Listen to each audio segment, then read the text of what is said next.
So you've done the work. You've prepared, you trained, you studied, you know your stuff. And then the moment comes. The presentation, the game, the high stake conversation. Something happens. You freeze or you overcorrect. Or you play it safe when you know you should take the shot. And afterward, you're left wondering, I know I'm better than that. What happened? Here's what happened. Your nervous system took over. Not because you're weak, not because you didn't prepare enough, but because somewhere in your body, an old alarm went off. And when that alarm goes off, your brain goes offline and the survival brain takes the wheel. So today I want to talk about performance, peak performance specifically, and why so many talented people, capable, driven people underperform in the moments that matter the most. And I want to connect it back to where we've been in this series, parental woundedness. Everything doesn't link back to your childhood, but there are some things that truly do. And what you learned about pressure, about visibility, about success and failure, about what happens when you mess up, you learned that long before you were competing at anything. You learned it at home. And so let's start with this, that performance under pressure isn't just about skill. It's about a state of mind, a state of being. And you can have all the talent in the world, but if you're dysregulated, you can't access that talent when it counts. And the thing about high pressure moments is they're activating, right? They ask us to be visible, to be judged, to risk failure in front of others. Like, we put ourselves in front of others and risk failure. Now, for someone with a regulated nervous system, that is manageable.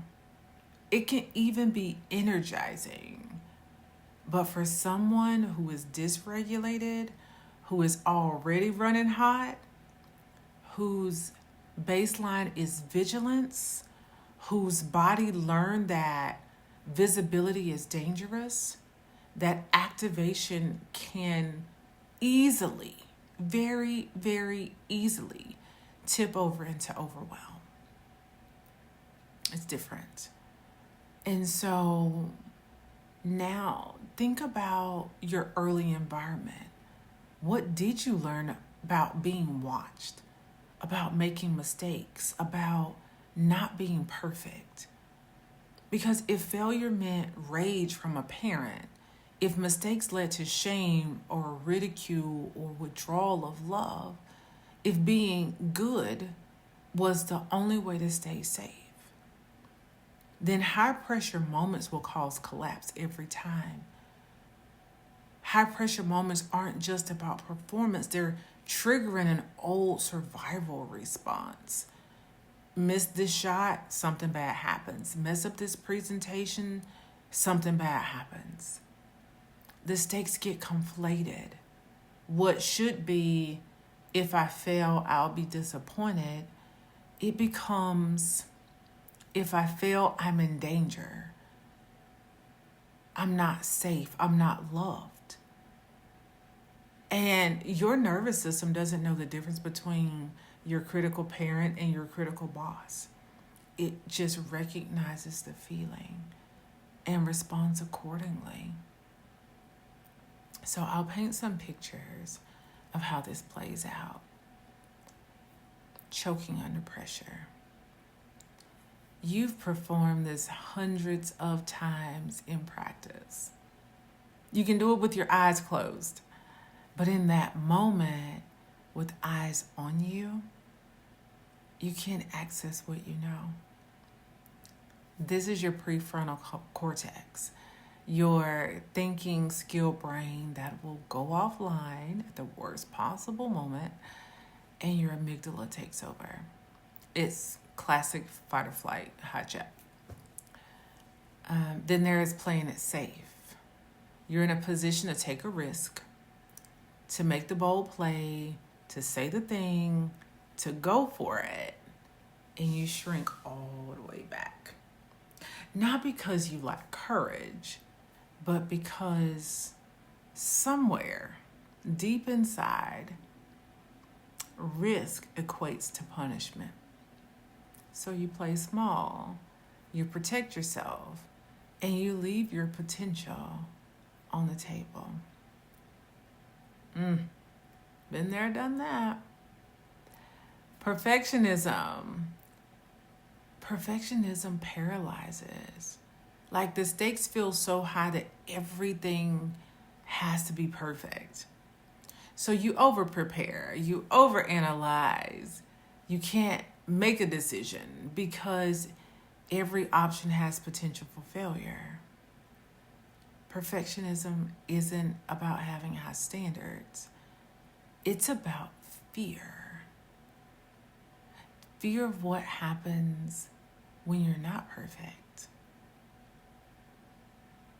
Because perfection really doesn't exist, but we chase it anyway. Then there is post-performance shame spirals. You make a mistake, which is inevitable, is human, and instead of processing it and moving on, you're devastated. One bad play becomes evidence that you're a fraud.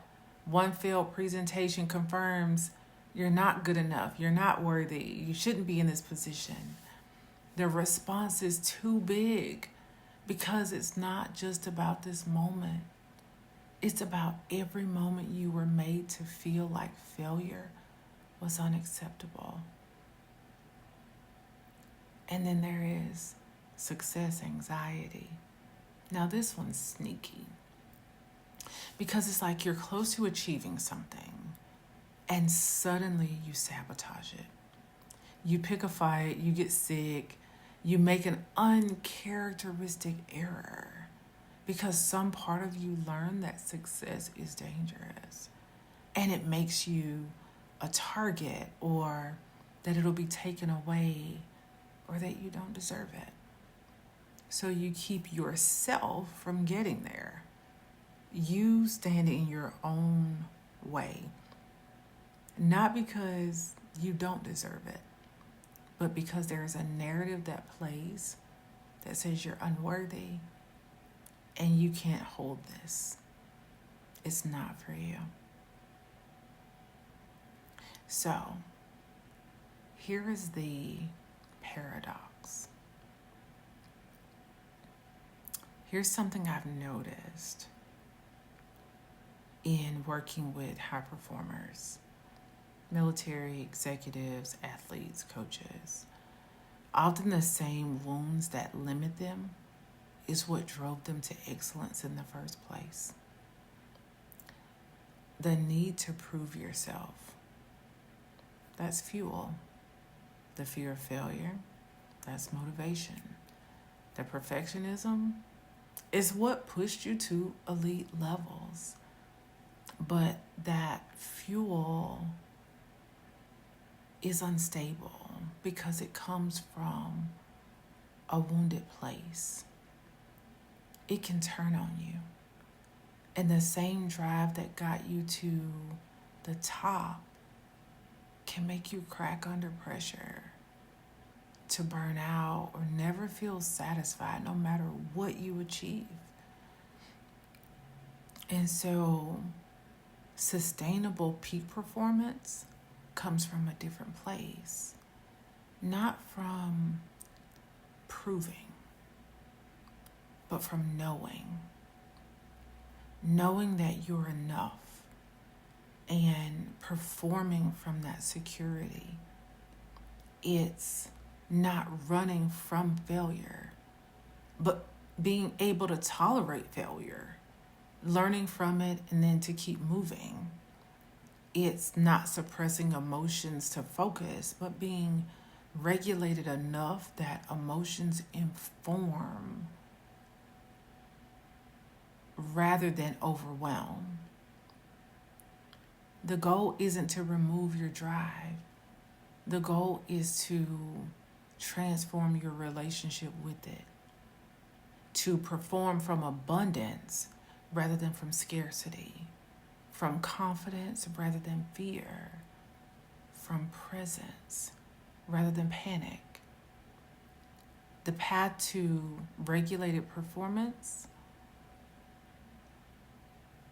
how do we build that? How do we build performance capacity that doesn't crumble? First, awareness. Recognize when you're triggered versus when you're challenged. Challenge feels energizing, nervous, excitement, heightened focus. Triggered feels overwhelming. That's your panic, shutdown, disconnection. And they feel different in your body. And so you want to build a performance regulation practice, if you will. Before high-stake moments, you need to bring your nervous system into this optimum zone where it's not too activated, not too flat. And that could be breath work. It could be movement or workout, visualization, or different type of rituals that communicate to your body that you are safe. Not superstition. It's just nervous system management. It sounds weird because we don't always have those skills. We didn't grow up with that. Third, you have to separate your performance from your worth. Like, this is the deep work. As long as success means I'm valuable and failure means I'm worthless, the stakes will always be too high. You will always be fighting from survival rather than playing to win. So you have to internalize in your body, not just in your mind, that your worth is not ever on the line. Ever.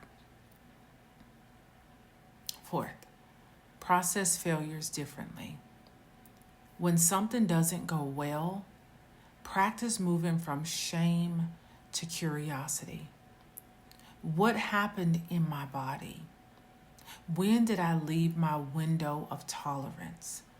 And what can I learn about my triggers? Because elite performers don't avoid failure. They lean into failure. They lean into rejection. They lean in and they metabolize it quickly. And that requires regulation. And regulation requires safety, even if you have to create it yourself. Fifth, invest in your baseline regulation. Everything we've talked about in this series, intimacy, sleep, daily emotional regulation, these aren't separate from performance. They are performance.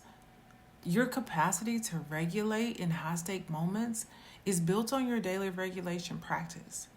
So show up to pressure with a well-regulated nervous system. And you show up with everything you've got. So this is the fourth video I've done in this series.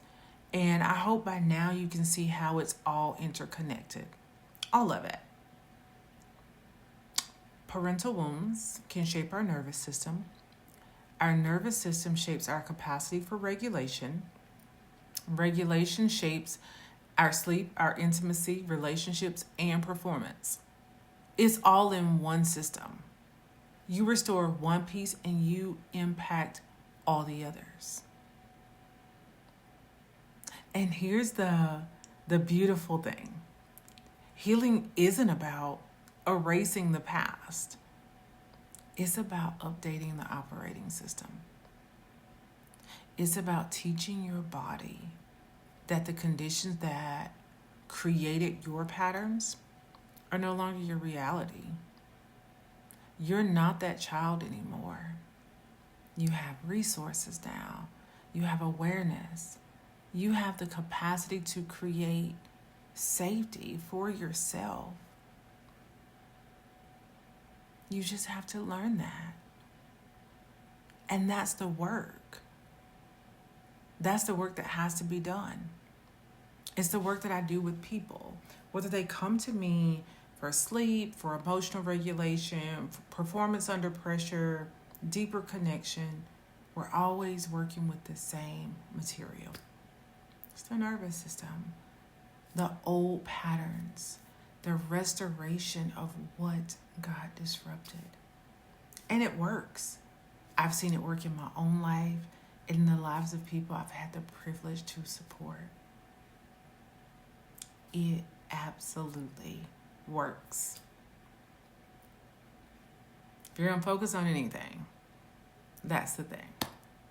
So if you're a high performer who knows you're capable of more, and you've hit ceilings that you cannot seem to break through, if you've done all the external work and something still holds you back, consider that the final frontier might be internal.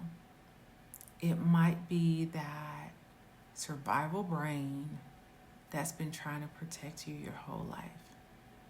It's time to thank it for its service and teach it that you're safe enough now to fully show up. I'm Shauna. I help performers restore what's been disrupted so they can access everything they're capable of under pressure, in relationships, and in life. If this series has resonated with you, I'd love to continue the conversation. Check the link in my bio for resources and ways to work with me. Thank you for being here, and it's been an honor to share this with you.